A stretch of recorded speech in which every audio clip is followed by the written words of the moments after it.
Oh guys, libang exercise na makagawa muna nito sa 10 minuto. Pag ang gising mo sa umaga, nasa bahay ka bago maligo, gawin mo na to bago kang magkape habang nagpakulo ka ng kape. So ito ay tawag na mountain climbers. So ayun guys, mountain climbers. Ako di ako nagbibilang nito para hanggang kaya. Basta pag sa abs, di ako nagbibilang, di ako nag-ano. Tapos pause ng kaunti para maano yung. Yan naman guys, pangalawa natin, ang tinatawag ka dyan is inchworm. O, parang, oo, di ba? Bahala ko yung tawag sa inyo. Pwede naman kayo magpangalan anong gusto nyo eh. Pa-register nyo lang. Yan po. So, inchworm, kaya para siyang uod. Di ba? So, tuloy-tuloy lang tayo. Ayan. Ako, pag sa abs kasi di ako nagbibilang kung ilang. Ang basta yun lang kaya ko, tinutuloy ko. Kasi abs naman yan eh. Ulitin mo rin naman eh. Sige, tuloy-tuloy tayo. Ayan ang pangalawa natin. So, yan namang pangatlo natin. Yan ay tinatawag na cross mountain climbers. Di ba? So, yan.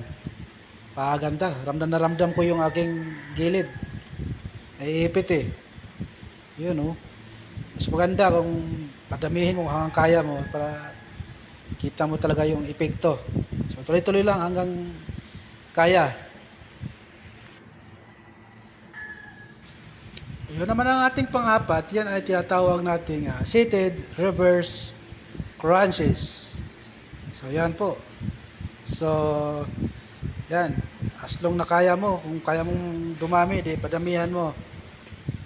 Yan naman is seated reverse side crunches naman. So, para matamaan yung ating love handle o tinatawag na internal obliques. Kasi yung pinakamahirap sa lahat na matutunaw. Papayat ka lahat yan pinakahuli. Yan. Yung ating internal obliques o love handle. So, tuloy-tuloy na tayo.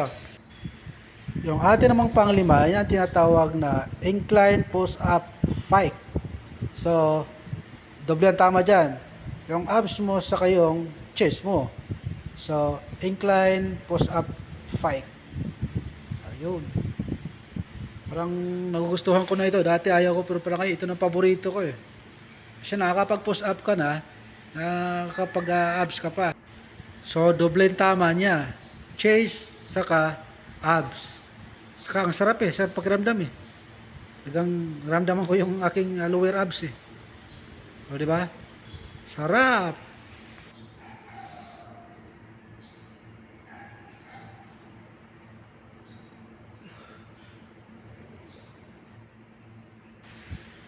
Yan na naman ating panghuli.